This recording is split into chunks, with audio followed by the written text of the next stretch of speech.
Economia, e agora? E agora a gente faz aquele resumo da semana aqui para você de tudo que aconteceu no nosso programa e nesta semana recebemos um corretor de dinheiro. Pois é, você conhece essa profissão? Já ouviu falar? Também falamos sobre golpes que acontecem a todo momento. O golpe tá aí, cai quem quer. E além desses dois destaques da semana, falamos também sobre algo importante, que é o mercado do corretor de seguros. As seguradoras têm crescido bastante, inclusive, na questão do seguro de vida, algo que a gente descobriu aqui no programa e foi muito legal. E para fechar o nosso resumo, e também essa semana, a gente falou sobre esses aumentos todos aí durante a semana.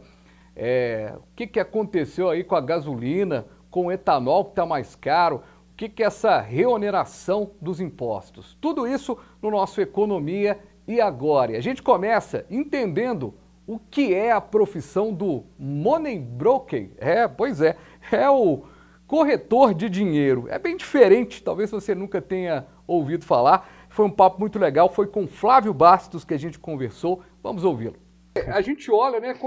É muito comum no negócio, né? Quando você olha assim, eu gosto muito do empreendedorismo, e aí você olha assim, cara, como é que o cara teve essa ideia? Que eu não tive essa ideia antes? Como é que eu vou aplicar essa ideia? Então, a gente fala que o empreendedorismo é sempre melhorar uma ideia ou criar algo novo. Sim, sem dúvida. E partindo de uma percepção muito empírica, né? Muito na prática, né? A gente validou esse modelo, essa tese de atuação, sobretudo na prática. A verdade já estava acontecendo e ali eu comecei a entender. Falei, peraí, mas aqui tem uma oportunidade. Deixa eu entender melhor isso aqui. E fui validando essa oportunidade ao longo de anos, né, na verdade. Essa oportunidade eu identifiquei em 2016. E aí fomos validando ela, modelando, né, de acordo com o que a gente entendia que era conveniente, importante, relevante. E, em cima disso, projetamos, então, essa profissão, essa atividade, né, de corretor de dinheiro, Money Broker. O Money Broker, na prática, ele faz o quê? Como é que ele atua? Por exemplo, a gente tem corretor de imóveis, corretor de seguro... Fabiano, para te responder essa pergunta... Tem corretor de plano de saúde... É verdade. Vai ter corretor de dinheiro agora. É verdade. Na verdade, para te responder essa pergunta, eu preciso te contar uma boa história... Que aconteceu lá em 2016. Né? Na verdade, eu sou oriundo do mercado de comunicação, marketing e comunicação. Militei nesse mercado durante quase 15 anos e tinha uma boa agência de publicidade em Belo Horizonte, com alguns bons clientes. Um dia eu estou almoçando com uma cliente minha, cliente de material de construção, é o core business dela. Estava ela e a irmã dela. E aí a gente conversando algumas amenidades, a irmã dela fala assim, nós estamos pegando no banco tal 9 milhões para a gente abrir uma nova loja. E eu estou conversando aqui, eu falei assim, oi? E aí ela falou assim, a gente está validando isso. Eu falei, peraí, eu tenho um cliente, hoje uma das maiores casas de crédito do Brasil, eu tenho um cliente dentro da minha carteira que pode te ajudar. Simplesmente fiz esse match, apresentei as duas pontas e esqueci. Apresentei e esqueci. 2 meses e meio depois, toco o meu telefone e era o proprietário dessa empresa, dessa casa de crédito. E ele me fala o seguinte, ô Flávio, a gente conversa algumas amenidades, ele fala o seguinte, ô Flávio, depois você olha a sua conta. Falei, pagou o FII mensal da agência, né? Tudo bem. No dia seguinte, Fabiano, vem meu financeiro, afoito, assim, Flávio, caiu um dinheiro na nossa conta aqui, eu não sei o que se trata. E aí eu falei, bom, deixa eu olhar. Entrei no Google, lembro como se fosse hoje, copiei o CNPJ e apareceu a razão social dessa empresa. Liguei para ele, falei, olha, tem alguma coisa errada aqui, você depositou, né, o seu financeiro errou, eu vou te fazer um TED aí, devolvendo o dinheiro. Ele falou, não, isso aí é a comissão por você ter me apresentado aquela cliente. 6 dígitos.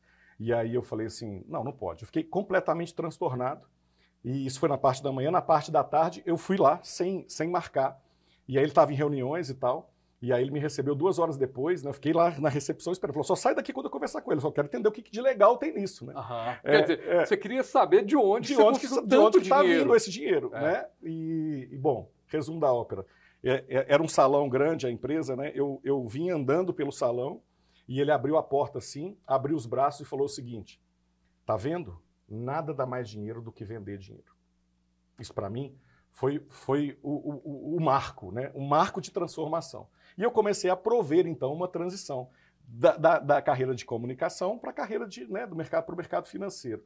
E, bom, de lá para cá, mais de 1 bi de crédito intermediado, mais de 1.000 sessões de créditos, e foi nessa empresa, eu me transformei, né, eu me posicionei como diretor comercial dessa empresa, depois sócio da empresa, depois nós abrimos um fundo, um FDIC juntos, né? E justamente pelo esforço, né, do meu trabalho, que simplesmente naquela época era conectar uma empresa que precisava de crédito a um provedor de crédito, bancos, fundos e administradoras. Pois é, interessante, porque a gente está acostumado, né, e não deixa de ser, hoje o dinheiro é um produto, né? Você viu o dinheiro como um produto. Exatamente. Porque a gente vê o dinheiro como algo físico que resolve os problemas, digital que resolve os problemas, mas não, ele acabou sendo um produto. Agora, é preciso tomar alguns cuidados para fazer esse processo. Assim como um corretor de imóveis, ele precisa ter ali, estar amparado em muitas questões e tudo mais, o corretor de imóveis ele não é dono de imóvel nenhum. No caso do corretor de dinheiro, você também não é dono de nada. Exatamente. Mas, validando o que você está falando, né? Eu sou um cara de storytelling, eu gosto de contar boas histórias. E a gente gosta de ouvir as histórias aqui, Flávio. Na verdade, como que eu validei, né, essa condição? Eu tinha... essa empresa era correspondente bancária, de vários bancos. E aí, em determinado momento, operando lá já 1, 2 anos, esses bancos começaram a me ligar e falando, Flávio, o que a gente tem de produção para esse mês? E, Fabiano, aquilo ali... para mim nunca fez muito sentido, né? Assim, a conexão com a instituição financeira. E eu pensava, ora, peraí, eu me conecto à experiência do Fabiano. É o Fabiano que é meu cliente. É a ele, né? Eu tenho que levar ao pleito dele, né? Condicionado, sobretudo, pautado nessa ética que você falou. Muito legal, aí ficou interessado aí sobre esse assunto? Pois é, bem diferente. Agora, o que não é tão diferente e tem acontecido demais são os golpes. Pois é, eles estão por aí, ainda mais na internet. Sabia que o Pix, esse modelo de pagamento que virou até verbo, é uma das formas mais aí encontradas pelos bandidos para cometerem crimes? Quem conversou com a gente sobre isso foi o advogado em direito civil, Felipe Cardoso. Vamos ouvi-lo. Os golpes nesse sistema de pagamento estão na moda, que é o Pix. Virou até verbo, né? Tão novo, já virou verbo. Faz um Pix aí para mim, né? É verdade. Ou seja, virou um verbo. Por que o Pix virou um alvo fácil para que criminosos pudessem atuar, doutor? Principalmente pela velocidade da transação. Né? Uma vez que você digita a senha e clica ali em enviar, enviou, não tem o que ser feito. O dinheiro já cai lá do outro lado. Existem alguns mecanismos, né, você pode contestar o chamado MED, Mecanismo Especial de Devolução, onde você tem que acionar o banco, dizer que houve uma fraude ali, o banco tem um prazo para acionar, para tentar bloquear o dinheiro na outra conta, né, na conta de destino. Mas o que a gente tem visto na prática é o seguinte, ninguém pratica um golpe para deixar o dinheiro na conta. Assim que o dinheiro cai, o bandido do outro lado já transfere para outra conta, uma conta, 2 contas e some com o dinheiro. Então, quando o banco tenta fazer o bloqueio, né, até que você comunica, o dinheiro já não está lá há muito tempo. Então, esse é o fator que tem feito o Pix virar o alvo preferido dos criminosos. Qual que é a tática principal utilizada do Pix? Geralmente, muitas vezes, né, a pessoa cai num golpe porque ela vê uma vantagem também, né? Ela quer ganhar uma vantagem. Eu vou passar um Pix aqui para uma pessoa, eu vou depositar R$50, vai render. Gente, tem cada uma que você acredita, não. É muita gente. Mas tem aquela pessoa também que é da boa fé, tá ali por uma bomba. Quer dizer, são vários tipos de pessoas que caem em um golpe. Claro. É muito comum, já tem um tempo, chamado golpe do Pix em redes sociais. Você, de repente, vê um anúncio no feed de um amigo, ali nos stories, né, principalmente no Instagram, com uma tabela, justamente você investe R$50 e tem um retorno de 300 imediatamente, e assim sucessivamente. É algo que foge à realidade. Porque você vai transferir 50, 100 reais para alguém e ele vai te voltar ali 3, 6 vezes mais do que você está pagando a troco de nada. Então é justamente isso, a pessoa acredita que ela vai ter um ganho econômico e aí acaba sendo vítima do golpe. É preciso ficar atento. Os bandidos utilizam justamente dessa ganância, dessa intenção da pessoa de enriquecer rapidamente, de obter uma vantagem econômica. Agora, nessa questão da lei, o Pix é novo, mas já movimentou o direito, né? E agora, de certa forma, uma vez a pessoa acionada que ela recebeu um dinheiro de forma errada, a pessoa se equivocou, ela é obrigada a devolver o dinheiro, né? Aí o que o senhor está dizendo é que o problema é que quando é um alvo, você não acha essa outra pessoa para ser punida e devolver esse dinheiro. A prática é essa, né? Exatamente. Quando se trata de crime especificamente, diferente de uma transferência que você possa fazer de forma equivocada, aquela conta do outro lado muitas vezes está no nome de um laranja. Às vezes o titular, né, teve o nome utilizado de forma indevida, ele sequer tem ciência de que ele possui uma conta em determinado banco. Então quem está por trás da fraude geralmente nunca aparece. Daí a dificuldade de você eventualmente recuperar o dinheiro quando você busca o judiciário. Inclusive nessa questão de golpe, né, do Pix e até mesmo de transação errada, o Pix também tem sido utilizado como forma de sequestro, né, doutor? Ou seja, a pessoa ela é sequestrada, ela vai passando vários Pixes, né, já que virou verbo, a gente pode falar, e vai mandando vários para várias contas, ou seja, essa facilidade do Pix também, ele acaba trazendo uma dificuldade de proteção, ou seja, a facilidade gera um problema? Com certeza. Essa modalidade de transação, por essa questão de ser instantâneo, ela abre um leque muito grande para fraudes, para crimes de toda a natureza.